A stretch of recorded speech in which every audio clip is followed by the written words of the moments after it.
That was cool. That was cool. Yeah, and I was just listening to some of the recordings of those conversations, like Nizam. Yeah. He's your childhood best friend. Mm-hmm. Yeah. Cal, who's your photographer and videographer. Yeah, love Cal. Throughout the years. And Lottie, who's your youngest sister, 6 years younger. Mm-hmm. And it's interesting that one of the things they all came back to is that you really haven't changed.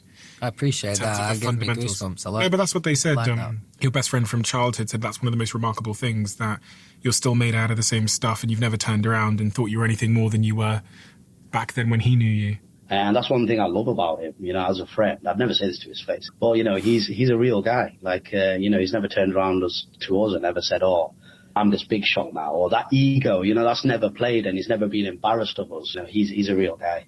It's at least 50% conscious that, or at least it started out as that idea. Because I think when you enter a crazy situation and One Direction being like the pinnacle of that idea, there's people around you that all of a sudden feel that used to feel really, really similar, and all of a sudden they feel really different. I'm not talking about day-to-day conversation, but I'm talking about stuff that we can relate to, problems that I might have had that I might, talk to them about. And I think that's quite an alienating feeling. So instead of kind of just submitting, I've always resisted that. It's been really important to me. And those kind of things, hearing that and hearing other people say that about me, that does make me really proud, because it's definitely a lifestyle that can kind of sweep you away. Yeah. But I think the other side of that and getting swept away, I don't really like the idea of what that might look like. And I think you need people around you that are going to tell you if you're being a dick, like vitally important in this job, definitely. And those things, I think when you're surrounded... But also, right, those people need to be respectable and good people, right? Because thankfully for Louis, I guess, in his situations, that works, doesn't it? I don't ever think anyone ever told me I was being a dick, even if I was being a dick. But even if some of the people, whether that was family or friends early on, from like friends from school and stuff, even if somebody had said that to me, I don't think I probably would have not respected their opinion, I suppose. So it just why is that, why is that? I don't know if that's because of anything they did, although maybe it is.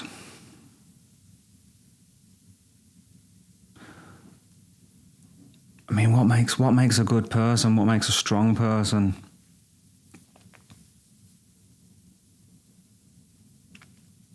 It's just stability is important, isn't it? This is just something I'm trying to... Well, it just comes up a lot in my reactions, I guess, especially when what? It's difficult to analyse, isn't it, your childhood and stuff? Because this isn't me, going, oh, I wish I had better friends or better family or whatever, because it was what it was, man. So, but I guess am I trying to be devil's advocate? I don't know. Because what he's saying is right, isn't it? You do need people around to keep you in line.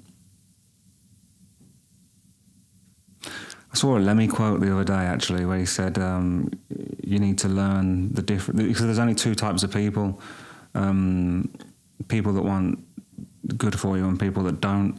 And you need to learn the difference between the two, because one is easily and frequently mistaken for the other. And I think that's true, isn't it? I guess maybe it's about learning to trust your gut, those feelings you have sometimes about people, The initial instinct is often right, isn't it, Yeah. Like a lot of successful people are, when you're surrounded only by success, it breeds a funny kind of narrative. To be respected from people in Doncaster like that means a lot to me, definitely. So that's another reason why, I wouldn't drive through the streets of Doncaster in a fucking Ferrari or whatever. I wouldn't drive through if I had I don't even know if I'd have a Ferrari. Has Louis got a Ferrari? Probably hasn't, has he? It seems to me, even at this early point in the conversation, that Louis feels akin to his working class background.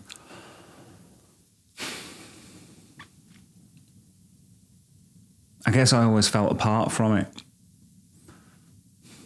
And well, that's what I'm thinking right now. I guess I'm going to have to examine it a bit more, Ever. And you went to school in Doncaster, Hayfields? Yeah, Hayfields, where I did most of my time, and then I failed my A-levels and then went somewhere else for a year. You failed your A-levels? I failed my A-levels, yes. That was the first time I'd ever got a real bollocking off my mum. A real dressing down. Because she was really, really fair, but there was something that she was kind of strict on with schoolwork, and I remember getting in the car and she said, "You fucked your life up."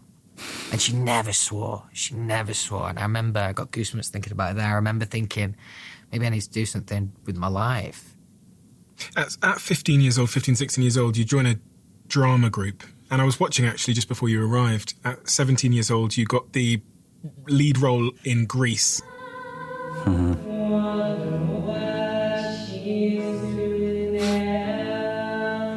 The foundations were set and you ultimately at 18 years old decide to go and audition?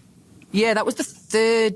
I mean, there are of course many differences between me and Louis, but lots of similarities. As I noticed from watching all of those voices, but I think I mentioned there, I was in Greece at school, but I was Kinnicky, not Danny Zuko. Kinnicky's like the second main role. Is that what he was called in the film, or just the play? I'm auditioned for the X Factor. So every year previous to that, so that would have made me 16 when I first auditioned. There's like 3 producer auditions, and then you get to see Simon. It's the main one. And the first year I didn't get through any of them. The second year I got through the first round, and then for a final time I said to myself, "Well, I'm going to give this one more shot." Because that was another thing at that age. It's one thing saying you're resilient, and I do think I am, but it's a lot easier to be resilient at that age as well. Definitely. It's really surprising that someone would go to the X Factor once, be rejected essentially, go again, not make it, and then go again without having their self-esteem or their confidence knocked to the point where they go, "I'm not going to go through that again." Because every time you got to come home, you got to tell your friends and family it didn't work out. Yeah. Well, I suppose if you tell your friends and family you're going, but also I feel that it would be quite common, right? Sure, there were many people that went year after year. Maybe some that didn't as well, but... Well, the first year I can remember it being utterly crushing. Like, I'd not really had real rejection at that point. I hadn't really experienced that kind of thing. The second time I went was even more challenging because I went with what I'll describe as, like, the hottest girl at school at the time, right? So she's also a singer. We got talking, like, months ago. Turns out she wants to audition for the X Factor as well. I'm like, well, let's go together, thinking this could be, like, a smart little play. She goes before me, and I think at this point I feel like I was still in the queue, and she showed me that she got through to the next round. It was like a gold ticket. I then didn't get through, and then because I was with her, I was traveling with her, we then got ushered into a room of, say, 200 people, and every single person in the room had a yes. I remember that being really, really challenging. You're just surrounded by people that are dreaming, they're really, really excited about what does the next stage look like, and that created a bit more fire, I think. It was like, okay, how do I get on the right side of this next year? How do I be in this group of people next year? Did your mum play a role in you going for that third year? I can't remember specifically, but I would say if I would have had any level of doubt, 100%. The musical that you just referenced that I did at school, I didn't want to go to that audition, and she literally picked me up and drove me there, and I was so thankful that she did. She was often very, very good at, pushy parents are that's not good. She was never like that. She always had the right amount of force, because sometimes you need that as a kid, and especially, actually, even as adults, in a situation where you're second-guessing something, as soon as someone goes, "Go on, you can do it, you're okay." So I think that definitely played a big role in that. That's true as well, isn't it, man? It's amazing, I think, how little encouragement people get. That's, like, tragic, isn't it? Most people get none. But how little encouragement people need, to try things and to do things. Even if I suggested that I wasn't going to go to this audition, throughout the year, she will have been giving me 100 different reasons to go. Now, not literally, but just from a confidence point of view, the way that she was talking to me, how she always used to put me on this amazing pedestal. She made me feel like I could do anything, definitely. And I think that that helps in those kind of situations, going for it for a third time, because my mum's saying I can do it, so maybe I can. So you do the audition where you saying make you feel my love. That was boot camp. So that was the second part of the audition. My first audition was a song called Hey There Delilah. Did nothing for me, like sonically. Like obviously now I can say this because I've got a bit more experience, but as a young lad, you're not thinking about any of these things. It was just, I like that song, I'll sing that song. It was bad. It was really, really bad. And to the point where like, it still makes me deeply uncomfortable, like listening to or watching that audition. The only thing I'd done like this is the school production of Grease, and that was to about 250 people over 2 nights. And that felt like a fucking mountain of people. Cut to then your live TV audition at the MEN in Manchester, and there's 3,000 people in the audience. 3,000 people is a big gig for anyone to play, like full stop. Like if you do 3,000 tickets, you're doing really, really well. So like it's the definition of being thrown at the deep end. And I think that's part of what they want, but it's not going to yield the best results from everyone. Some people it is, but I just remember feeling like a fucking deer in a headlights, like really, really shaky, like really, really, just felt really, really uncomfortable. I just wanted the ground to swallow me up. I'd never been in a situation where I was quite a confident young lad, so it wasn't very often I'd even been out of my comfort zone like that, and I just felt like a deer in the headlights, definitely. Am I right in thinking that they probably had the idea to construct a band much sooner than... They must have done. You they know must what I mean? have done. Knowing Simon, I will have had these conversations with him in the past, but can't remember now. But knowing Simon, yeah, I think, you know what he's like, right? He will have had that in his mind for at least for the year before. He loves a boy band as well. He's got a track record. Yeah. They make him a lot of money. And so you come third on the X Factor as a band when you're put together, and then you signed at 19 years old to Simon Cowell's Psycho Music. And it's crazy because when I think about you signing at 19 years old and I think about what happened in the preceding 5 or 6 years, I mean, it is crazy. It's only now, outside of being in One Direction, that I actually have a little bit of a concept of what happened, and even, you know, the craziness of it, because nobody has any context to it before it happens.